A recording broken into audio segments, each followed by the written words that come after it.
Vladimir Putin used to terrify his enemies. Now he fears his friends. After 2 decades in power, the man who once ruled Russia with an iron grip is looking over his shoulder at his own inner circle. From mysterious purges to airborne assassinations, the walls inside the Kremlin are closing in. Billionaires are speaking out. Generals are vanishing, and Russia's most dangerous mutiny didn't come from protesters in the streets, but from insiders who once served him loyally. Putin fears death is coming. Not from NATO, not from Ukraine, but from within. And here's the terrifying part. He might be right. So, how did the strongman become the paranoid? Who is betraying him? And who's next? Let's unravel the slow-motion collapse in Putin's empire and the betrayal that could bring him down. Here's a question. What do Putin and his new BFF Kim Jong-un have in common? Look underground to find the real answer. Putin doesn't like traveling by air all that much. He likes to talk about Russian stealth technology, but he probably doesn't trust it on his own plane. There's another way, an underground armored train network that's a lot harder to track. It makes Putin more comfortable because he's pathologically afraid for his life. Those aren't our words, they come from the lips of Gleb Karakulov. Who is that? He used to be an officer with the Federal Protection Service, Russia's version of the Secret Service. According to him, Putin increasingly surrounds himself with an impenetrable barrier of security routines. This might not be as surprising as it seems. Remember those pictures from 2020 in Russia? Putin received visitors behind a table that almost looked as long as a football field because he was so scared of coming down with the virus. That was the first glimpse of the real Putin, the one you don't usually see posing for the cameras. He was actually too well prepared for coronavirus quarantines. He's long quarantined himself from anything that comes his way until it's been thoroughly tested. Like a tyrant out of Greek myth, Putin has an army of food tasters who carefully screen everything on the menu before it ever even gets to touch his taste buds. And they're not alone. There's a private corps of engineers setting up Putin's exclusive communications network, from his dashas, train, plane, and luxury yachts. He apparently only trusts information from these secure devices, set up by the people who call him the boss, and treat him like he's a modern-day pharaoh. And like a pharaoh, his network of palaces is fortified to the brim, and he demanded even more when he decided to launch his war. Wait, special military operation. For example, Moscow now has about 60 air defense systems around its perimeter. It makes sense at first. Moscow is home to the Russian government and 13 million other people. But try this one on for size. Putin has a private estate at Lake Valdai. It's home to his supposed girlfriend and their children. There are at least 12 Pantsir S-1 missile defense systems around just this estate. Some of them were pulled from St. Petersburg to bolster the estate's fortifications, even though the city's been a target for Ukrainian attacks. Why? Protecting himself apparently matters more than protecting the troops at the front, or the civilians in a city of 5.6 million people. Whenever possible, Putin likes to hide behind these defenses. He avoids going abroad whenever he can, even to the countries that aren't obligated to arrest him if he steps foot on their soil. More at 11. But all of these protocols and procedures might not just be complete paranoia. The real reason for Putin's fear isn't just what he sees in the mirror, it's who he no longer sees in the room. One of those people is Yevgeny Prigozhin. He and the Wagner group helped Russia to get through its darkest period in the war. Back when Ukrainian forces were putting Russian forces on the run in Kherson and Kharkiv oblasts in the summer and autumn of 2022. Wagner then came in and stabilized the front around the infamous town of Bakhmut. But somewhere along the way, Prigozhin started to think that his men were suffering for nothing. So he did the unthinkable. He led a mutiny the likes of which Russia hadn't seen since 1917. He seized the strategic city of Rostov-on-Don across the Sea of Azov from Crimea. Then he took down military aircraft and marched, making rapid progress. He stopped just short of Moscow with hardly a shot fired in opposition. Putin was strangely absent during the crisis. It took the efforts of his puppet, Alexander Lukashenko, in Belarus to bring the situation to a peaceful end. The military's impotence during the affair made him wonder, if the Wagner group actually made it to Moscow, who would be the first to stab him in the back? Something had to be done, And like a loyal KGB man to the end, Putin decided it was better to strike first from the shadows, until it became public with a spectacular fireball. Prigozhin died under mysterious circumstances a couple of months later when his private jet exploded. Nikolai Patrushev, the secretary of Putin's Security Council, ordered the assassination, but Putin definitely approved. It was a move right out of Stalin's playbook. Putin was sending a message, think twice before crossing me. And just like Stalin, Putin wasn't stopping there. Russian dictators rarely do. The full-blown purge had come back into vogue again. Not even a month after the Wagner revolt, the former FSB man, Igor Girkin, was thrown behind bars. Why? He made the mistake of criticizing Putin's handling of the war in public. In Russia, that counts as extremism. Girkin might have been sympathetic to the war and a spook just like Putin, but that doesn't matter here. Sending the message was what mattered, and the boss still wasn't done. General Sergei Surovikin was suddenly missing at the end of August 2023. Once the leader of Russia's Air Force, and then commander of all of Russia's forces in Ukraine, he disappeared, supposedly for being a little too friendly with Prigozhin. Worse, he apparently knew about the mutiny beforehand. So Putin acted. Surovikin didn't bite the dust. He was basically just given an irrelevant diplomatic post in the Commonwealth of Independent States, the 21st century way of being packed off to a dacha in Siberia. But others weren't as lucky as him. That November, Lieutenant General Vladimir Sviridov and his wife were found dead in their home. Sviridov became a critic of the Russian war effort. He said that the Russian military had displayed a lack of readiness. The official cause of death was carbon monoxide poisoning. Then, Roman Starovoyt was found dead in his car on July 7th of this year, just hours after Putin fired him from his job as Russia's transport minister for reasons we don't know. Officially, he committed suicide, and Putin was shocked at his death. Officially. We're taking these things with a grain of salt because there's a pattern here.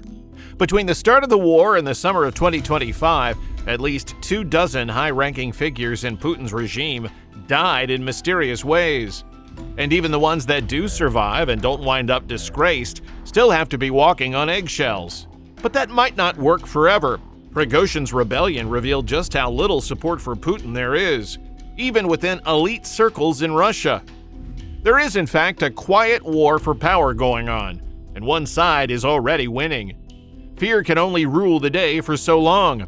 The upper tiers of Putin's regime might be under constant surveillance, but a czar needs more than that to stay in power. Even he can't make money appear out of thin air. Russia's economy depends on one thing: keeping the export of natural resources going, especially oil and natural gas. And oligarchs have been allowed to get rich doing it. There was a silent agreement between them and their boss going back to the time he first took power. What's the point of being an oligarch if you can't live like one? The special military operation was supposed to end in a few days. It didn't, and Russia's been under lock and key ever since. So they aren't living as large. Their foreign bank accounts got frozen, their luxury property got seized, and those profitable overseas business deals got killed. Life's not fair. But with Putin putting on his Stalin face, what's the likelihood of anyone really pushing back? It actually didn't take long.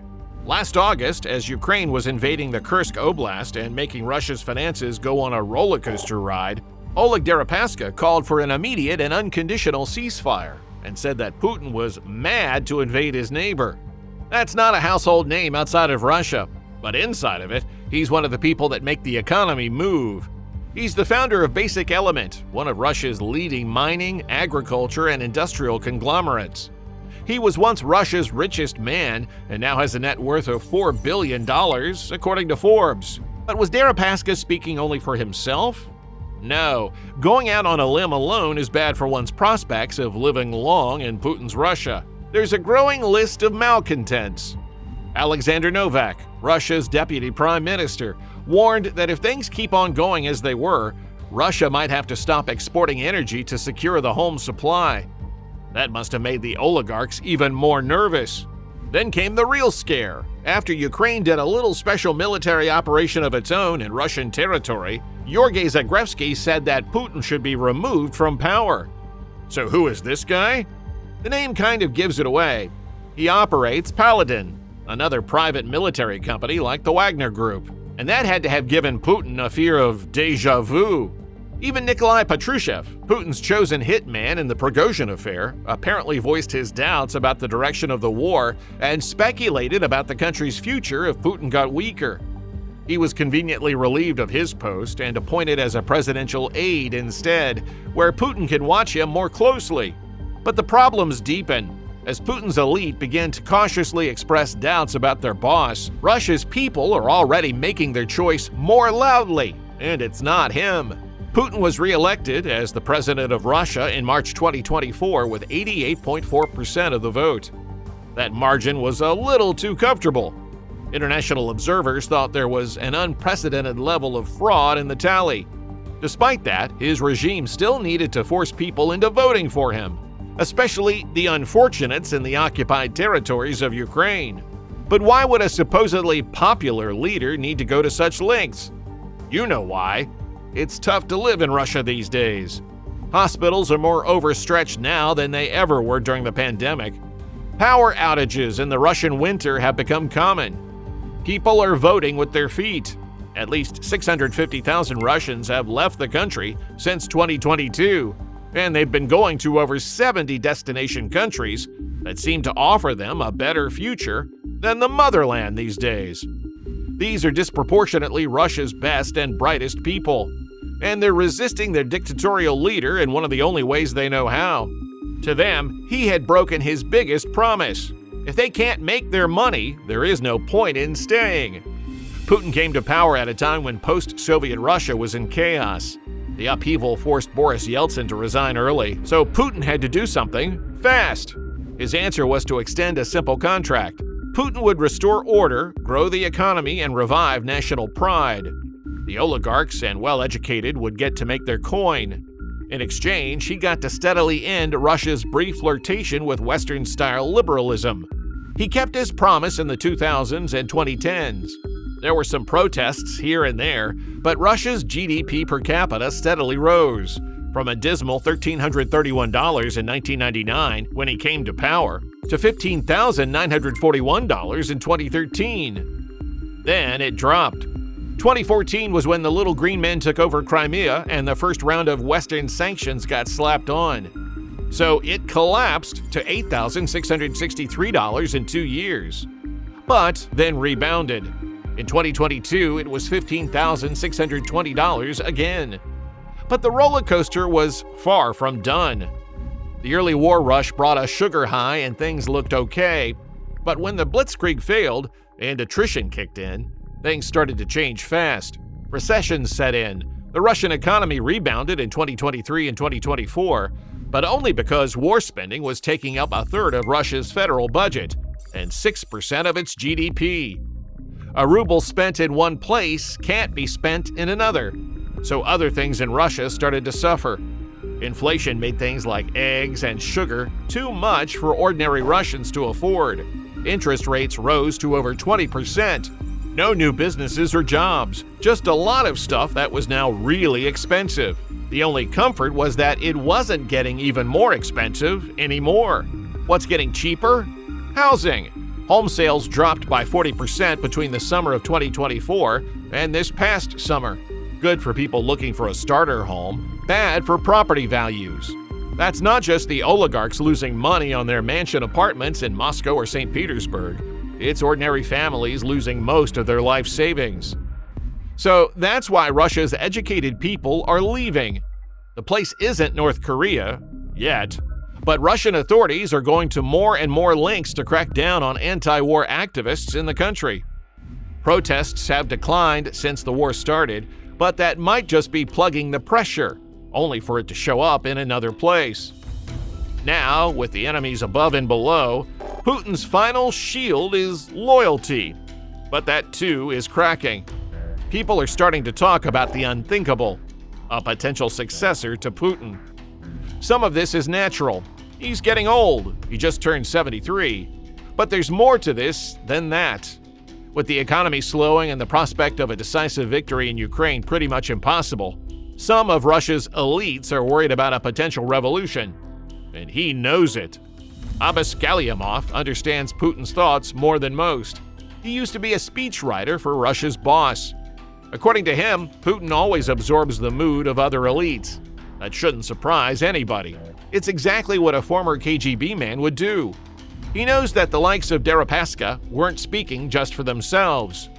So Putin has to take other measures, more subtle ones, because even he can't just go around killing everyone and expect the country to continue functioning.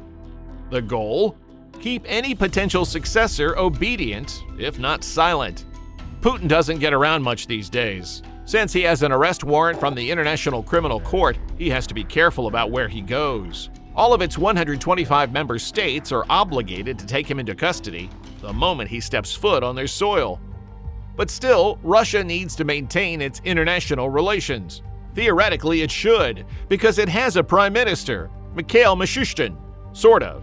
Putin seems to be under the impression that Mishustin is a threat to his authority, especially because he doesn't seem to be a hardliner. Putin hasn't moved against him yet, but keeps him close, just like a dog on a leash. He doesn't let Mishustin out of the country much. He sends Foreign Minister Sergei Lavrov instead. Why? Because some people think Mishustin is a compromise candidate for a post-Putin Russia. Lavrov isn't a threat. People say he's a faithful weathercock of Putin. That's a double-edged sword, though. Not having a faithful weathercock for a prime minister might wind up doing Putin in if the going gets too tough. Why? Putin hasn't named a clear successor. Surprisingly, that's a tactic out of the playbook of England's Queen Elizabeth I, who knew that there would be a power struggle if she named one. But in theory, the Prime Minister of Russia is supposed to be the second highest official in the country. If something were to happen to Putin, he would take over. In the event of a catastrophic military defeat, or the crash that's sure to come whenever the war spending ends, there's someone waiting in the wings to take over if elites like Deripaska and Zagrevsky decide that enough is enough and make for a better coordinated revolt. Mishustin might be a good compromise for a caretaker government. But other strongmen are waiting in the wings too. There's the Chechen dictator, Ramzan Kadyrov. He was once a close ally of Prigozhin, but even so, he's been good at playing Putin, achieving a high level of local autonomy despite Russia's increasingly centralized state. In May, he declared his desire to retire, but also said that only Putin could make that decision. Perhaps he's just trying to lie low and strike if the time is right, maybe by backing a preferred successor. Russia's minorities, like the Chechens, have taken a disproportionate share of the million-plus casualties, after all. Putin's fall could be the chance for greater freedom. Either way, Putin's image has changed a lot in the past 5 years. Before COVID, he presented himself as a tough guy, a judo black belt, a diver that recovered ancient Greek urns from beneath the waves, a tiger handler. But people should have paid more attention to that hockey game in 2019 when he scored 8 goals and then fell on his face. Since then, he's sat behind absurdly long tables, hides behind fortresses that would make the most paranoid Roman emperors blush, and regularly keeps his thumb on everyone else around him. All this isolation isn't empowering, though. It's alienating, and Russia's mini-bosses are starting to wonder how beneficial it really is to keep their Don around. We do hear the weather in North Korea is great this time of year.